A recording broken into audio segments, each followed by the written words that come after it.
Commissioner, మంచి మనసున్న commissioner. దేశాన్ని ఎవరు కాపాడుతున్నారో అలాంటి వాళ్ళకి హెల్ప్ చేస్తున్న క్యారెక్టర్. అక్కడ దేశాన్ని హెల్ప్ చేస్తున్న అతను ముస్లిము, క్రిస్టియను, సిక్కు, పార్సియో, సర్దారో, బుద్ధిస్టు అవన్నీ చూడకుండా భారతదేశాన్ని కాపాడుతున్న మనిషికి హెల్ప్ చేస్తున్న ఒక క్యారెక్టర్. మంచి డైలాగ్స్, యాక్షన్ అన్నీ నిండా కూడా డైరెక్టర్ మల్ల మహేష్ గారు చెప్పారు. ముందే కనుక కలిసి ఉంటే ఇంకా కొంచెం బెటర్గా ఉండేది, లెంతీగా ఉండేది. బట్ ఎనీహౌ మన రామకృష్ణ గారు చెప్పినట్టు పార్ట్ 2లో కూడా మనం చేయవచ్చు. పార్ట్ 2లో అని చెప్పానంటే మూవీ సక్సెస్ అయినట్టే లెక్క. అందుకే పార్ట్ 2 సో నాకు మల్లం రమేష్ గారిని గురించి నాకు బాగా గట్టిగా చెప్పింది ఖమ్మంలో జలీల శ్రీనివాస్ అని చెప్పి నా పేరు మీద కరాటే అసోసియేషన్, సుమన్ చోటా కరాటే అసోసియేషన్ నడుపుతున్నారు. ఇలా రమేష్ మిమ్మల్ని ఆ క్యారెక్టర్ అడుగుతారండి, ఫస్ట్ టైం చేస్తున్నారు అని చెప్పారు. సరే మాట్లాడదామని చెప్పాను. రమేష్ గారు ఫోన్లో ముందు నాకు చెప్పండి లైన్ ఫోన్లో చెప్పారు. కొంచెం కాంట్రవర్షియల్గా ఉంది, అయినా పర్లేదు మీరు నేరుగా రండి మాట్లాడాలన్నా. వచ్చారండి. వచ్చిన తర్వాత నాకు నెరేషన్ ఇచ్చారు. నెరేషన్ ఇస్తున్నప్పుడు ఆయన ఒక 50 సినిమాలు తీసిన డైరెక్టర్ లాగానే నెరేషన్ ఇచ్చారు. ఎక్కడ కన్ఫ్యూజన్, ఎందుకంటే మిగిలిన సినిమాలు చేయడం వేరే, కమర్షియల్ సినిమాలు చేయడం వేరంటే ఇలాంటి సినిమాలు చేయడం చాలా జాగ్రత్తగా ఉండాలి. ఇక్కడ చాలా ఒక సెన్సిటివ్ పాయింట్ అవుతుంది, హిందూ ముస్లిం పాయింట్ చాలా సెన్సిటివ్ పాయింట్ ఉంది. అలాంటి పాయింట్ని చాలా క్లియర్గా నాకు డౌట్లు అడిగినప్పుడు దానికి కూడా క్లారిఫికేషన్ ఇచ్చి నా క్యారెక్టర్కి వచ్చినప్పుడు సార్ ఈ క్యారెక్టర్ ఇంతే ఉంది, మీరే చేయాలి అని చెప్పారు. సరే నేను ఆలోచించి నేను చెప్తాను చెప్పాను. ముందు డేట్స్ పాపం చాలాసార్లు తిరిగారు. నేను జనరల్గా ప్రొడ్యూసర్ని 3 సార్లు కన్నా ఎక్కువ తిప్పాను. ఎందుకంటే రేట్ విషయంలో ఐఎమ్ వెరీ ఫ్లెక్సిబుల్, అది అందరికీ తెలిసిన విషయమే. డేట్ విషయం వచ్చినప్పుడు నా మేనేజర్ వెంకట్రావు చెప్పాను, వెంకట్రావు ఇప్పటికే 3 సార్లు ఏం చేశారు, డేట్ లేవు, వేరే ఆల్టర్నేటివ్ పెట్టుకోమని చెప్పు. ఎందుకంటే మాకు అవతల ప్రొడ్యూసర్ మాకు చెప్పట్లేదు, ఆయన ఎందుకు తిరగాలి, పైగా అయిపోయింది ఇంకా సినిమా ఫినిషింగ్లో ఉంది, నా వల్ల లేట్ అవ్వకూడదని చెప్తే లేదు, ఆయన ఎప్పుడు ఇస్తారో నాకు ఆయనే కావాలి, 2-3 రోజులు నాకు ఆయనతోనే నేను చేసుకుంటాను అని చెప్పి చాలా ముండిగా కూర్చున్నాను. ఇలాంటి వాడు మన మీద అభిమానం చూపిస్తే వాడు మనం ఏదైనా చేయాలని చెప్పి అప్పుడు మేము రిక్వెస్ట్ చేసి ఆ డేట్స్ ఆయనకి ఇచ్చాం. సో డే 1 నుంచి ఆయన చేసిన టేకింగ్స్ కానీ, ఎక్స్ప్లెనేషన్ కానీ, అదే మాదిరిగా కెమెరామ్యాన్ గారు కూడా తీసిన టేకింగ్స్ కానీ నాకు బాగా, నేను జనరల్గా మానిటర్ దగ్గరికి వెళ్ళిపోయి నేను చూడండి, ఎందుకంటే ఒప్పుకోవడానికి ముందు నేను 100 ప్రశ్నలు అన్నీ ఉంటాయి, ఒప్పుకున్న తర్వాత నమ్మకంతో. ఎందుకంటే ఇంకా నేను పోయి మానిటర్ దగ్గర కూర్చొని నేను అందంగా ఉన్నానా, నేను సరిగా పెర్ఫార్మ్ చేశానని it's very silly. So camera sir మీరు వచ్చి చూడండి, నాకు వద్దండి, మిమ్మల్ని నమ్ముతున్నాను, నేను బాగాలే వచ్చి ఇంకోటి అడగండి చేద్దాం, అంతే తప్ప నేను డౌట్ వచ్చి ఇది ఇలా తీసుంటే బాగుంటుంది కదా, కొంచెం ఇలా పెట్టుకుంటే బాగుంటుంది కదా చెప్పడం నాకు కాదు. అన్నీ అయిపోయింది, ఇలా పెట్టారు ఇలా అన్నీ పెట్టారు, అన్నీ అయిపోయింది, ఇంకా పెట్టేవాళ్ళని కదా అయిపోయింది. కాబట్టి నేను ఇంతకే చేయలే. రమేష్ గారు మళ్ళీ నాకు 1 more కావాలంటే 1 more, ఏంటి తప్పు చెప్పండి, ఏం ఫీల్ అవ్వద్దు, ఎక్కువ చేయాలా తక్కువ చేయాలా అలా నేను చేశాను. దాంతోపాటు నేను ఐ వాజ్ అబ్జర్వింగ్, ఈ సినిమాలో హిందువులు ఉన్నారు, ముస్లిమ్స్ ఉన్నారు, టెక్నీషియన్స్ నేను చెప్పేది. యాక్టర్స్ లో కూడా ముస్లిమ్స్ ఉన్నారు, హిందూస్ ఉన్నారు. Hindus have played Muslim role, Muslims have played Hindu role.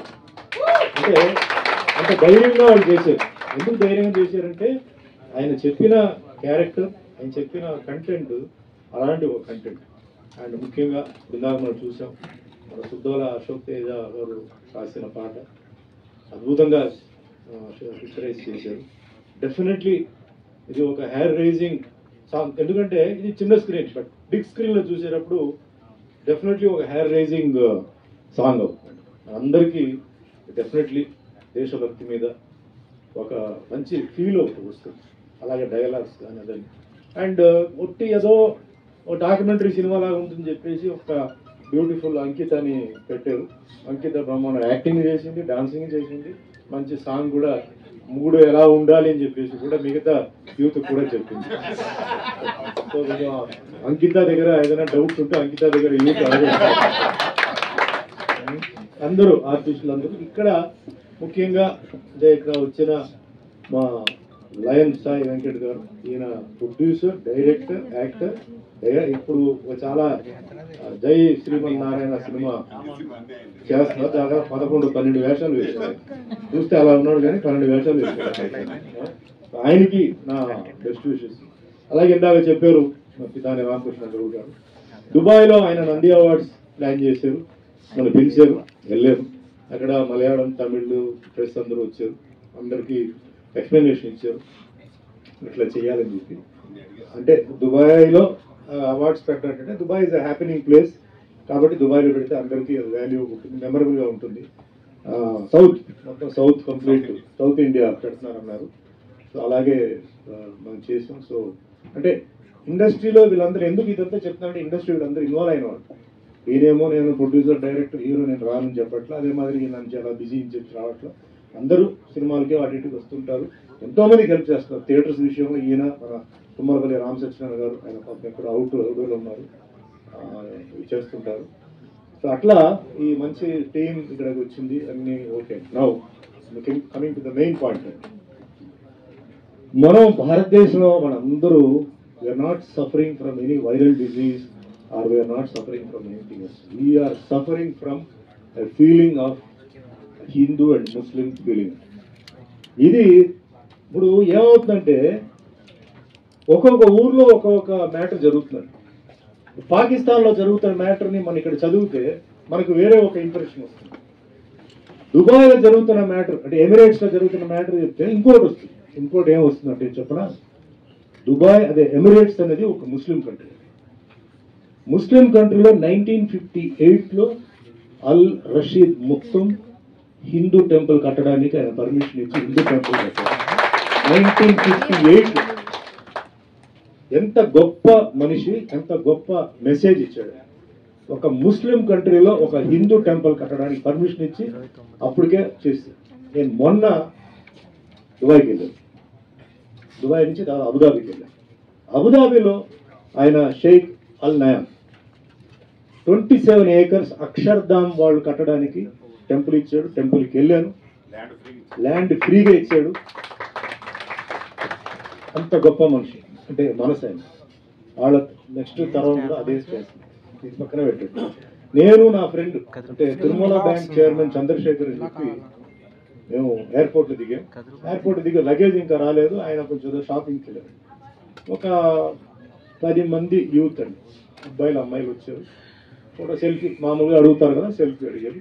హిందీలో మాట్లాడుతున్నారు, సెల్ఫీ తీసుకున్నారు. అయిపోయింది. మేము आपका पिक्चर हम देखते हैं, बहुत अच्छा एक्ट करते हैं, అది అన్నారు.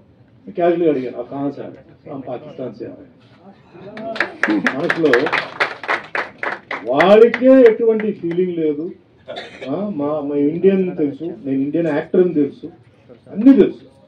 వాడు వచ్చి ఎంతో ప్రేమతో తీసుకున్నప్పుడు నిజంగా నా మనసు అక్కడ కరిగిపోయింది.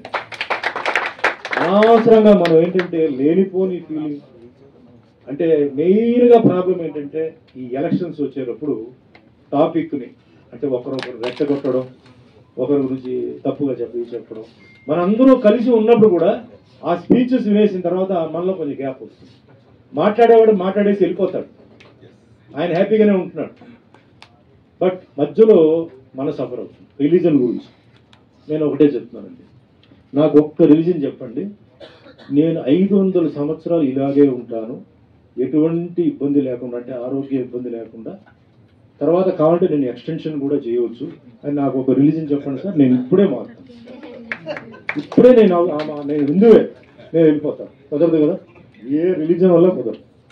మరి ఎందుకు మనం అనవసరంగా రిలీజన్ టాపిక్ తీసుకొచ్చి ఒకరొకరిని ఎందుకు మనం రుద్దుకోవాలండి? ఎవరు నమ్మకం వాళ్ళు. ఈరోజు ఎవరు మిమ్మల్ని ఆపట్లేదు. You want to become a Muslim, you can become a Muslim. You want to become a Christian, you can become a Christian. That is your faith, your belief. Sir ఈ రిలీజన్ గొప్ప అంటారు కదా, మరి ఎందుకు మీ రిలీజన్లో ఉన్న వాళ్ళు బిచ్చగాళ్ళు ఉన్నారు? ఎందుకు మీ వాళ్ళందరూ ఏంటంటే అసలు రోగాలతో వస్తున్నారు? ఎందుకు మొన్న కొనరా వచ్చినప్పుడు మీ రిలీజన్ వాళ్ళు సచ్చారు? పోయి దీనికి నేను సమాధానం చెప్పండి. అందరూ సచ్చారు, అన్ని రిలీజన్ వాళ్ళు అందరూ సచ్చారు. అంటే తలరాత్రి ఏం రాసి ఉందో అది ఎవడేం చేయలేడు. It is only a faith. ఆ ఫెయిత్ని మనం ఏంటంటే జాగ్రత్తగా మనం ఆ ప్యాటర్న్, ఆ రిలీజన్ ప్యాటర్న్ మాకు ఇష్టం, ఆ రిలీజన్లో ఉంటున్న కొన్ని క్రమశిక్షణ మనకు ఇష్టం కాబట్టి మనం తీసుకుంటాం. ఈరోజు ఎవరు ఆపట్లేదు, అది మీకు ఇష్టం లేదు, మీకు ఇంకో దాంట్లో కాన్ఫిడెన్స్ వచ్చింది, వెళ్ళిపోండి. నేను అనేది మనస్ఫూర్తిగా వెళ్ళడం, ఈ కన్వర్షన్ ఫోర్స్డ్ కన్వర్షన్ కాదు. మనస్ఫూర్తిగా నేను ఆడ వెళ్ళాను, ఆడ ఫస్ట్ టైం మంచి జరిగింది, రెండోసారి వెళ్ళాను జరిగింది, మూడోసారి జరిగింది, అయితే నాకు ఆ గాడికి కనెక్షన్ ఉంది, వెళ్ళండి, ఎవడాపుతాడు. బట్ బలవంతంగా ఏదేదో చెప్పి కించపరిచి చేయడం అనేది చాలా తప్పు. మంచి వాళ్ళు ఉన్నారు, చెడ్డ వాళ్ళు ఉన్నారు. ఇప్పుడు మన జైల్స్ అన్నింటిలో తీసుకుంటే మన భారతీయులు చాలా మంది జైల్లో ఉన్నారు కదా, అంటే హిందూ ముస్లిం క్రిస్టియన్ అందరూ ఉన్నారు. అలాగే మరి మిగతా ఇంట్లో కూడా ఉన్నారు, మంచి వాళ్ళు కూడా ఉన్నారు కదా. మన మంచి వాళ్ళు కూడా ఎందుకు మనం ఒకేసారి మనం అలా కలుపుకోవడం అండి.